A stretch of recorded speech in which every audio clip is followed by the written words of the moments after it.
बिस्मिल्लाहिर्रहमानिर्रहीम। अस्सलाम वालेकुम students. My self Mohammad Rizwan Rasool, I am your physics teacher. कैसे हैं बेटा आप सब? उम्मीद है आप सब खैरियत से होंगे। हम बेटा first year physics new syllabus को डिस्कस कर रहे थे और chapter number 2 motion and force पढ़ रहे थे। आज बेटा चैप्टर नंबर 2 का नेक्स्ट टॉपिक हमारे पास है प्रोजेक्टाइल मोशन। तो आज के लेक्चर के अंदर हम प्रोजेक्टाइल मोशन को पढ़ेंगे कि प्रोजेक्टाइल मोशन क्या होती है और कितनी तरह की प्रोजेक्टाइल मोशन होती है और प्रोजेक्टाइल मोशन के अंदर कौन कौन सी खुसूसियात मौजूद होती है आज के लेक्चर के अंदर हम देखें। करते हैं तो सबसे पहले हम प्रोजेक्टाइल मोशन की डेफिनेशन को देखते हैं। तो प्रोजेक्टाइल मोशन क्या होती है? प्रोजेक्टाइल मोशन बेटा हमारे पास होती है टू डायमेंशन मोशन। तो टू डायमेंशन को पहले समझ लेते हैं कि हमारे पास ये एक बॉडी है, वो एक स्ट्रेट लाइन में मूव कर रही है, यानी कि वो अलोंग एक्स एक्सिस मूव कर रही है। तो एक एक्सिस की तरफ बॉडी मूव कर रही होती है, इस वजह से इसकी मोशन को हम कहते हैं वन डायमेंशनल मोशन। ठीक है। इसी तरह हमारे पास कोई दूसरी बॉडी है जो वर्टिकली अपवर्ड जो है वो क्या कर रही है, मूव कर रही है। ठीक है। तो इस वक्त ये अलोंग वाई एक्सिस क्या करती है, मूव कर रही होती है। तो क्योंकि ये वर्टिकली मूव कर रही है सिर्फ, तो इसलिए हम इसे भी क्या कहते हैं, वन डायमेंशन मोशन कहते हैं। यानी जब भी कोई बॉडी एक एक्सिस के अलोंग मूव करे, चाहे वो एक्स हो, चाहे वाई हो, चाहे जेड हो, ये स्ट्रेट लाइन में वो मूव कर रही होती है, तो उसकी मोशन को हम क्या कहते हैं, वन डायमेंशन मोशन कहते हैं।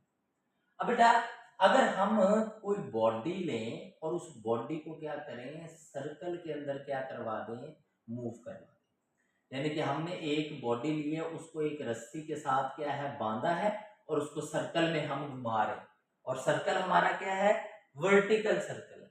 अब इसकी मोशन को जब हम देखते हैं तो ये बॉडी फॉरवर्ड डायरेक्शन में भी जा रही है और डाउनवर्ड डायरेक्शन में मूव कर रही है। यानी ये अलोंग एक्स एक्सिस भी मूव कर रही है, अलोंग वाई एक्सिस भी क्या कर रही है, मूव।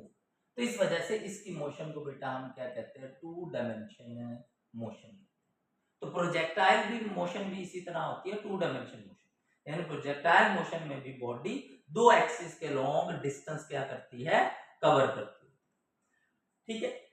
अब नेक्स्ट हमारे पास आ जाता बेटा, तो इसके अंदर हमारी जो बॉडी होती है ना, वो constant acceleration due to gravity, यानी कि constant acceleration due to gravity, यानी कि ग्रेविटेशनल फोर्स की वजह से एक्सेलरेशन क्या होनी चाहिए, प्रोड्यूस होनी चाहिए। क्योंकि जब भी फोर्स लगती है एक्सेलरेशन प्रोड्यूस होती है। तो यहाँ पर उस बॉडी के अंदर एक्सेलरेशन कौन सी होनी चाहिए, ग्रेविटेशनल एक्सेलरेशन। यानी ऑब्जेक्ट के ऊपर या प्रोजेक्टाइल के ऊपर सिर्फ और सिर्फ ग्रेविटेशनल फोर्स एक्ट करनी चाहिए। फिर हम उसकी मोशन को क्या कहते हैं, प्रोजेक्टाइल मोशन। इन प्रोजेक्टाइल मोशन की दो कंडीशन, एक टू डायमेंशन, दूसरी ग्रेविटेशनल फोर्स सिर्फ उसके ऊपर एक्ट करनी चाहिए।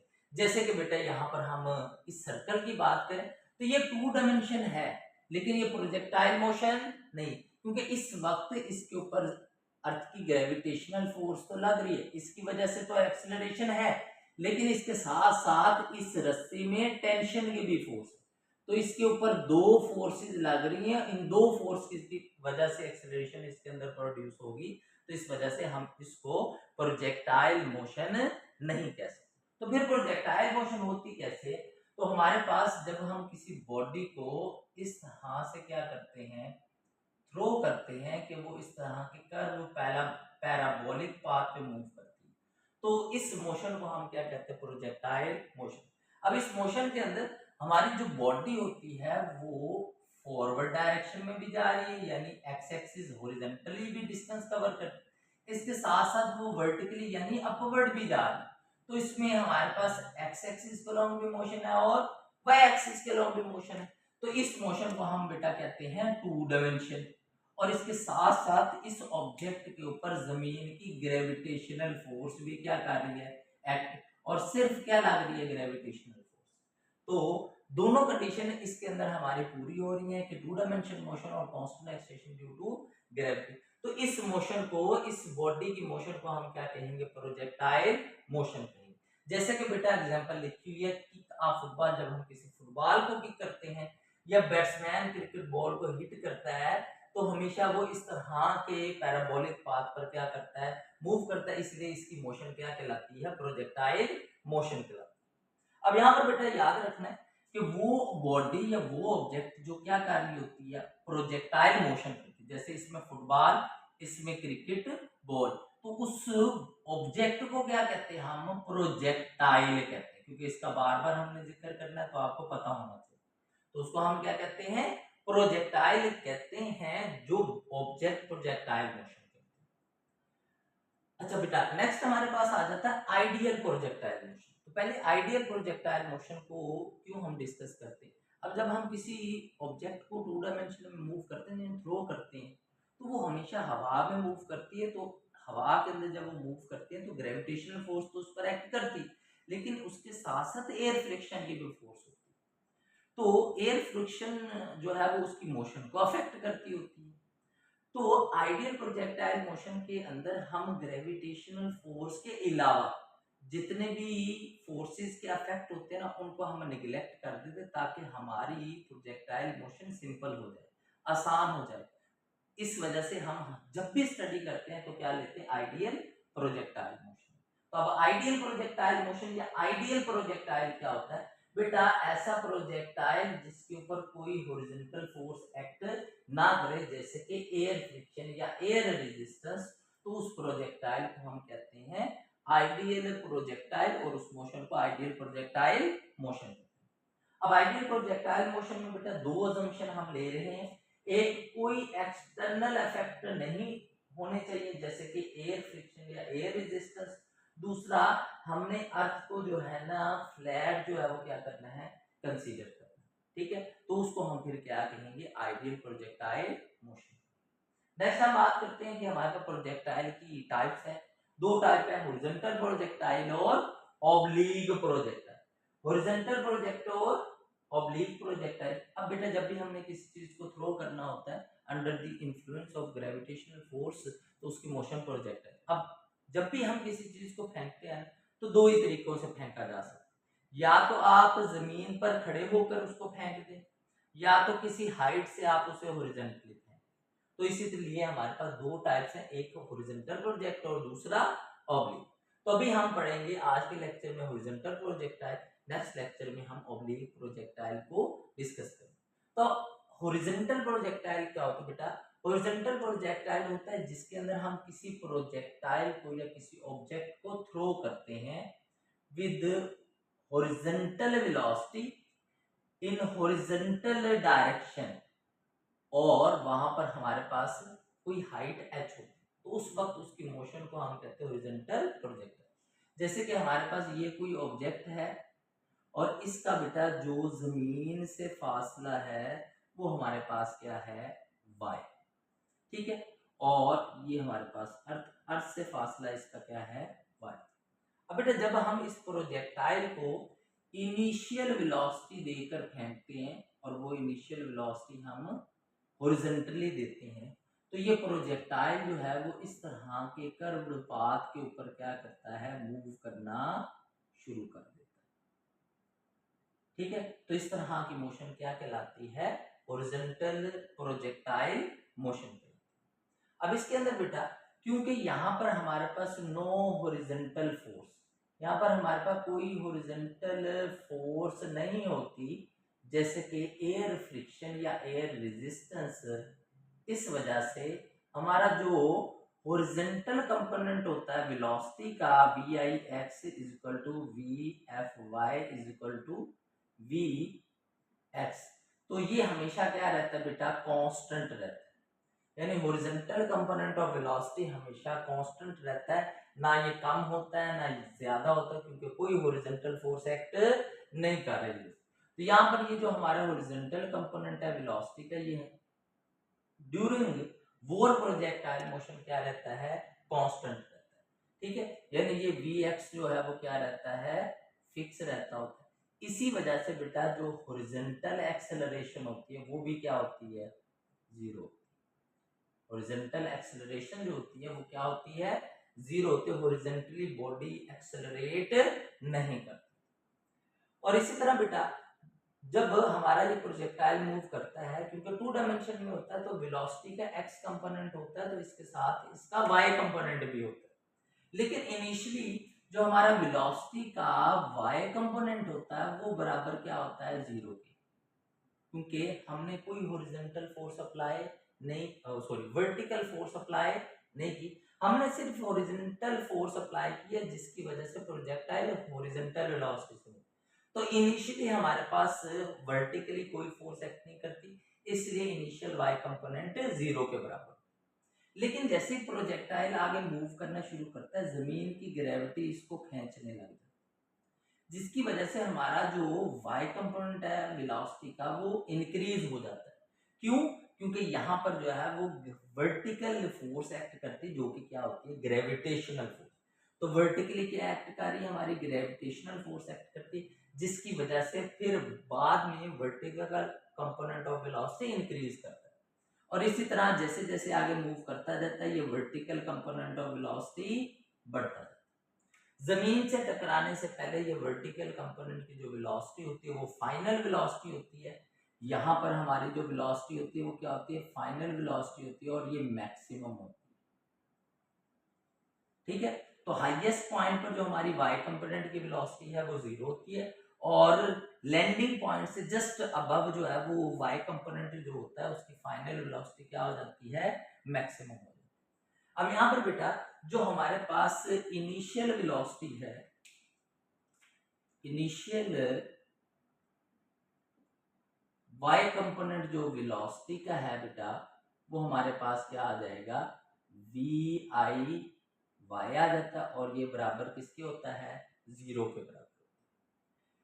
ठीक है, इसी तरह हमारे पास बेटा जो इनिशियल x कंपोनेंट है, इनिशियल x कंपोनेंट होता है वेलोसिटी का, वो हमारे पास आ जाता है vi x, और ये बराबर होता है vi cos ऑफ थीटा के बराबर। ठीक है, हम पिछले टॉपिक में पढ़ चुके हैं, जो x कंपोनेंट होता है वो हमारे पास cos ऑफ थीटा आता है, y कंपोनेंट में sin थीटा आता है, क्योंकि यहाँ पर वो 0 है इसलिए हम उसको लिख नहीं। इसी तरह बेटा नेक्स्ट हम बात करते हैं, हमारे पास final x component of velocity, तो वो हमारे पास क्या आ जाता है बेटा, vf(x) आ जाता है, क्योंकि x कंपोनेंट आपका क्या रहता है, सेम, तो ये भी बराबर किसके होता है बेटा, vi cos ऑफ थीटा के बराबर होता है। ठीक है, इसी तरह बेटा हम y कंपोनेंट निकालते हैं, तो फाइनल y कंपोनेंट जो होता है ऑफ वेलोसिटी, ठीक है, तो इसको निकालना पड़ता है, क्योंकि ये फिक्स नहीं होता, ये चेंज होता रहता है। तो हमारे पास इसके लिए हम बेटा first equation of motion use करते हैं, vf equal to vi plus at।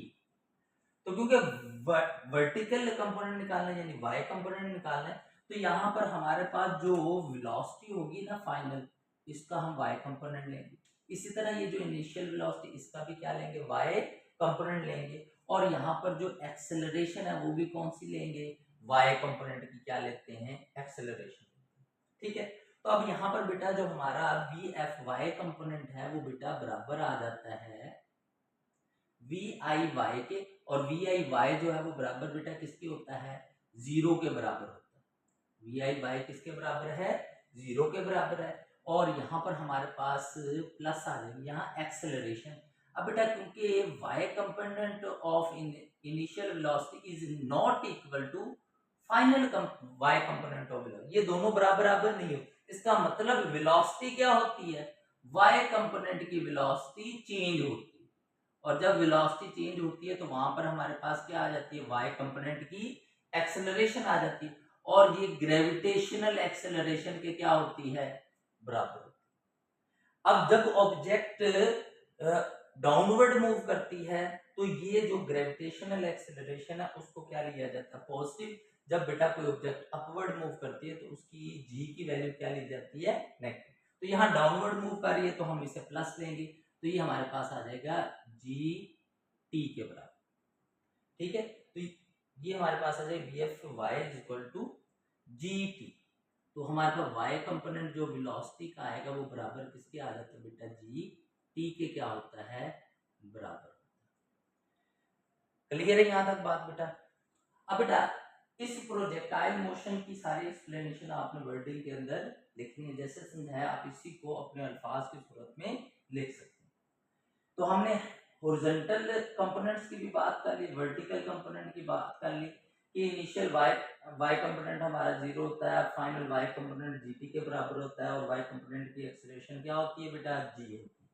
तो एक्स कंपोनेंट के अंदर हमारा एक्स कंपोनेंट जो है वो कांस्टेंट होता है, क्योंकि कोई हॉरिजॉन्टल फोर्स एक्ट नहीं करती, इसलिए हॉरिजॉन्टल एक्सेलरेशन भी क्या होती है, 0। अब हमने बेटा इस प्रोजेक्टाइल का क्या निकालना, हॉरिजॉन्टल डिस्टेंस निकालना। तो हॉरिजॉन्टल डिस्टेंस क्या होता है बेटा, ये डिस्टेंस होता है, ये डिस्टेंस होता है of projectile from launching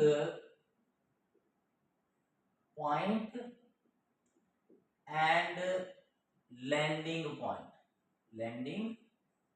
point on ground, जमीन के ऊपर फेंकने वाले पॉइंट और लैंड करने वाले पॉइंट के दरमियान जो फासला होता है उसे हम क्या कहते हैं, हॉरिजॉन्टल डिस्टेंस कहते हैं। तो ये हमारा क्या है, लॉन्चिंग पॉइंट है, तो जमीन के ऊपर हमारे पास ये पॉइंट बन जाता है। ये हमारा क्या है बेटा, लैंडिंग पॉइंट है। तो इन दोनों पॉइंट के ऊपर जो के दरमियान जो फासला होता है उसको हम कहते हैं हॉरिजॉन्टल डिस्टेंस एक्स कहते हैं। तो इस हॉरिजॉन्टल डिस्टेंस को हमने मालूम करना है, तो इक्वेशन हम यूज करते हैं second, s is equal to v i t plus 1/2 AT का स्केयर। अब हॉरिजॉन्टल डिस्टेंस हम निकाल रहे हैं, तो बेटा यहाँ पर हमारा s इज इक्वल टू आ जाएगा x के, हॉरिजॉन्टल डिस्टेंस जो है वो x के बराबर है। इसी तरह बेटा जो हमारी इनिशियल वेलोसिटी है वो बराबर आ जाएगी वी आई एक्स के, और ये बराबर होती है v i cos of theta के बराबर होती है। और इसी तरह बेटा जो हमारी एक्सेलरेशन है वो हमारी बराबर आ जाएगी ए एक्स के, हॉरिजॉन्टल एक्सेलरेशन। और हॉरिजॉन्टल एक्सेलरेशन किसके बराबर होती है, 0 के क्या होती है बेटा, बराबर होती है। तो इसलिए हम लिखेंगे a equal to a x, वो बराबर किसके है, 0। इसको ऊपर इक्वेशन में पुट कर दें तो s इज इक्वल टू आ जाता है v i x t, s is equal to v i cos of theta multiply by t. तो ये बेटा हॉरिजॉन्टल डिस्टेंस मालूम करने का फार्मूला है। क्लियर है यहाँ तक बेटा। अब नेक्स्ट बेटा हमने वर्टिकल डिस्टेंस को क्या करना है, मालूम करना। तो वर्टिकल डिस्टेंस को किस तरह से मालूम किया जाता है, तो सबसे पहले हम इसको डिफाइन कर देते हैं। वर्टिकल डिस्टेंस क्या होता है, distance of object from ground, जमीन से जो हमारी ऑब्जेक्ट है या जो प्रोजेक्टाइल है उसका जो डिस्टेंस होता है ना, उसको हम क्या कहते हैं, वर्टिकल डिस्टेंस कहते हैं। ठीक है। और वर्टिकल डिस्टेंस हमारे पास क्या होता है कि ये हमारे पास जो ऑब्जेक्ट से फासला है वर्टिकली, इसको हम क्या कहते हैं, वर्टिकल डिस्टेंस कहते हैं। और इसको y से क्या करते हैं, ज़ाय। तो यहाँ पर हमने ये वर्टिकल डिस्टेंस y निकाला, तो इसके लिए भी हम क्या यूज करेंगे, second equation of motion, s is equal to v i t plus 1/2 AT का स्क्वायर। अब यहाँ पर बेटा हमारे पास अजम्पशंस क्या आएंगी, हमने वर्टिकल डिस्टेंस लेना है तो वर्टिकल कंपोनेंट्स की बात करें। तो यहाँ पर बेटा हमारे पास सबसे पहले s बराबर किसके आ जाएगा, y के। उसके बाद बेटा जो हमारा इनिशियल कंपोनेंट है ना वेलोसिटी का, वो y के बराबर होगा। और इनिशियल y कंपोनेंट जो है वो हमारा किसके बराबर है बेटा, 0 के क्या होता है, बराबर होता है। इसी तरह बेटा हमारी एक्सेलरेशन जो है वो बराबर आ जाएगी ए वाई के, और y कंपोनेंट एक्सेलरेशन का किसके बराबर होता है बेटा, g के बराबर होता है। तो इनको हम ऊपर इक्वेशन में पुट करेंगे तो s इज इक्वल टू आ जाएगा, y इज इक्वल टू आ जाएगा बेटा v i y t plus 1/2 g t का स्केल। क्योंकि y कंपोनेंट 0 है तो ये टर्म हमारी 0 हो जाएगी। तो y इज इक्वल टू आ जाएगा बेटा आपका 1/2 GT का स्केल। ठीक है बेटा, बहुत इंपॉर्टेंट फार्मूला एमसीक्यूज के पॉइंट ऑफ व्यू से। रिपीटेडली इस फार्मूले को इस्तेमाल करते हुए आपके एमसीक्यूज आए हुए। ठीक है। और इसके साथ बेटा इसको रीअरेंज करके हमारे पास टाइम के लिए भी फार्मूला वो हमारे पास आ जाता है स्क्वायर रूट 2y/g। तो अक्सर पेपर में क्वेश्चन क्या पूछा जाता है कि हमने किसी हाइट से एक ऑब्जेक्ट को फेंका है, वो 5 सेकंड पर जमीन पे आके गिर गई, बताओ कितनी हाइट से फेंका है। या वो ऐसे क्वेश्चन पूछ लेता है कि हमने एक ऑब्जेक्ट को 10 मीटर की हाइट से फेंका है, तो बताओ कितनी देर में वो जमीन पर जाकर गिरेगी या जमीन तक कितनी देर में पहुंचेगी। तो उसके लिए बेटा यही दो फार्मूले हम क्या करते हैं, यूज करते हैं। तो इसको अच्छे तरीके से बेटा आपने याद रखना। तो बेटा अब तक हमने प्रोजेक्टाइल मोशन को डिस्कस किया, हॉरिजॉन्टल प्रोजेक्टाइल को देखा, हॉरिजॉन्टल प्रोजेक्टाइल की एक्स कंपोनेंट की वेलोसिटीज एक्सप्रेशन देखी, वाई कंपोनेंट की एक्सप्रेशन और वेलोसिटीज देखी। इसी तरह हमने हॉरिजॉन्टल डिस्टेंस निकाला और क्या निकाला, वर्टिकल डिस्टेंस निकाला। यानी कि अब तक जो हम बात कर रहे थे ना, तो उसके अंदर हम वेलोसिटी के उसके कंपोनेंट में डिवाइड कर देते थे, इसी तरह एक्सेलरेशन को भी उसके कंपोनेंट में क्या कर देते थे, डिवाइड।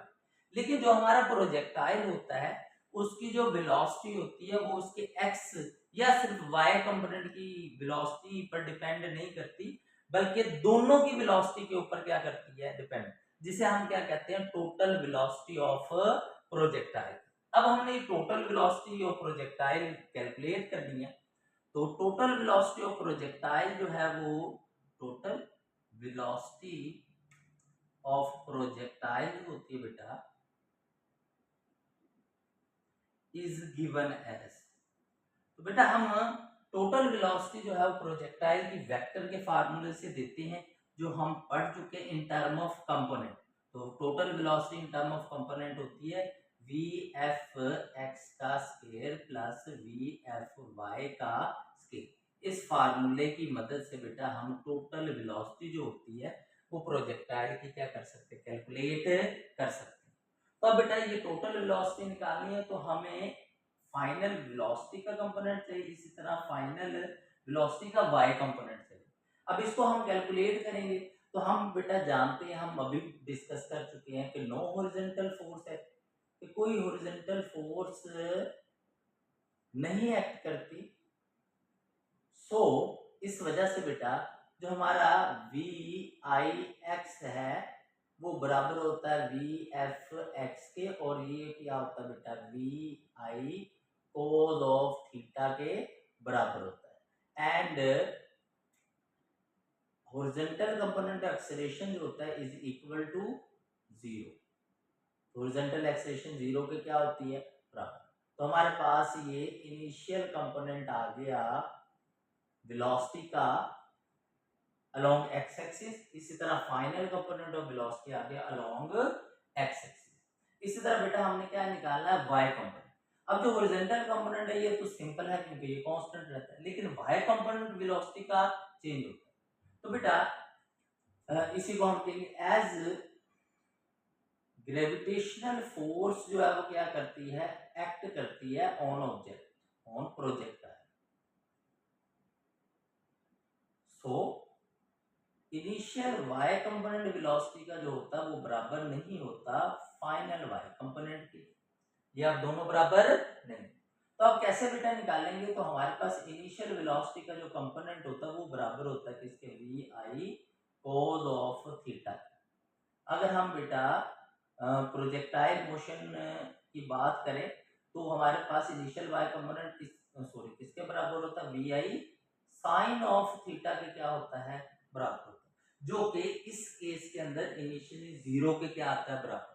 ठीक है, लेकिन अभी हमने ये 0 नहीं लिया क्योंकि ये प्रोजेक्टाइल मोशन किसी भी तरह की उसके लिए हम फार्मूला इस स्पेसिफिक हॉरिजॉन्टल प्रोजेक्टाइल के लिए सिर्फ नहीं, ये ऑब्लिक प्रोजेक्टाइल के लिए भी है।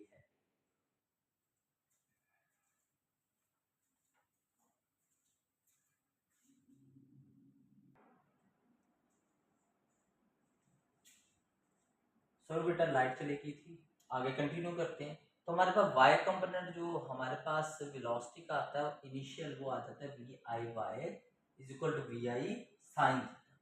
अब इसी तरह बेटा हम फाइनल y कंपोनेंट निकालेंगे वेलोसिटी का, वो हमारे पास आ जाएगा v f y is equal to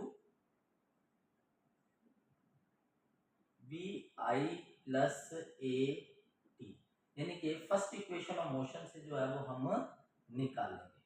तो हमारे पास यहाँ पर बेटा v f is equal to क्या आ जाएगा, वी एफ वाई के बराबर आ जाएगा, और वी आई जो है वो बराबर आ जाएगा वी आई वाई के बराबर आ जाएगा। ए बराबर आ जाएगा बेटा वाई कंपोनेंट ऑफ एक्सीलरेशन के, और ये बराबर किसके होता है, जी के बराबर होता है। ठीक है, तो इसको यहाँ पर हम पुट करेंगे तो हमारे पास आ जाएगा v f y is equal to v i y, और वी आई वाई किसके बराबर है, v i sine of theta, और प्लस जी टी के क्या आ जाएगा, बराबर। तो ये हमारे पास फाइनल कंपोनेंट आ जाता है अलोंग वाई एक्सिस आ जाता है वेलोसिटी। ठीक है, अब बेटा इन दोनों की वैल्यूज जो है वो इक्वेशन इसे 1 कह देते हैं, इसे इक्वेशन 2 कह देते हैं। इन दोनों इक्वेशन को हम इस इक्वेशन ए के अंदर पुट कर देंगे तो हमारे पास टोटल वेलोसिटी का फार्मूला बन जाएगा square root v i cos of theta whole का square plus v i sine theta plus g t whole का स्क्वायर आ जाता है। ठीक है, और अगर बेटा प्रोजेक्टाइल डाउनवर्ड मूव कर रहा हो तो उस वक्त हम v i sine theta minus g t लेते हैं। सॉरी, अपवर्ड अगर मूव करेगा तो उसके लिए हम क्या यूज करते होते हैं, v i sine theta minus g t, और अगर वो डाउनवर्ड मूव कर रहा है तो उसके लिए क्या यूज करेंगे, v i sine theta plus g t. तो ये हमारे पास दो यहाँ पर फार्मूले इसके बनते हैं। ठीक है, v i cos theta whole का स्क्वायर और ऊपर स्क्वायर। ठीक है, तो ये डाउनवर्ड के लिए है और नीचे वाली इक्वेशन क्या है, अपवर्ड के लिए। ठीक है, तो इससे हम इसकी टोटल वेलोसिटी को कैलकुलेट कर सकते हैं। लास्ट में बेटा हम प्रोजेक्टाइल को थ्रो करते हैं तो एक एंगल पर थ्रो किया जाता है। ठीक है, जो उसकी ओरिएंटेशन होती है या उसकी डायरेक्शन होती है, उस डायरेक्शन को मालूम करने के लिए अगेन हम वेक्टर्स के रूल ही यूज करेंगे कि ये direction in term of its component वाला formula tan inverse y component over x component. तो यहाँ पर आ जाएगा theta is equal to tan inverse v f y over v f x. तो हमारा फार्मूला बन जाएगा theta is equal to tan inverse v i sine theta plus g t divided by v i cos of theta. तो ये हमारे पास इसकी direction को मालूम करने का फार्मूला है। ठीक है, तो ये बेटा आज का हमारा टॉपिक था प्रोजेक्टाइल मोशन और हॉरिजॉन्टल प्रोजेक्टाइल। ये ज्यादातर आपके शॉर्ट क्वेश्चन या एमसीक्यूज के पॉइंट ऑफ व्यू से इम्पोर्टेंट लेक्चर है। कल हम इसका सेकंड पार्ट करेंगे, इम्पोर्टेंट लॉन्ग क्वेश्चन। ठीक है, जिसके अंदर हमने ऑब्लिक प्रोजेक्टाइल को डिस्कस करना है, उसकी हाइट, रेंज और टाइम ऑफ फ्लाइट कैलकुलेट करना। तब तक के लिए बेटा अल्लाह हाफिज। इंशाल्लाह नेक्स्ट लेक्चर में आपसे दोबारा मिलेंगे। अल्लाह हाफिज।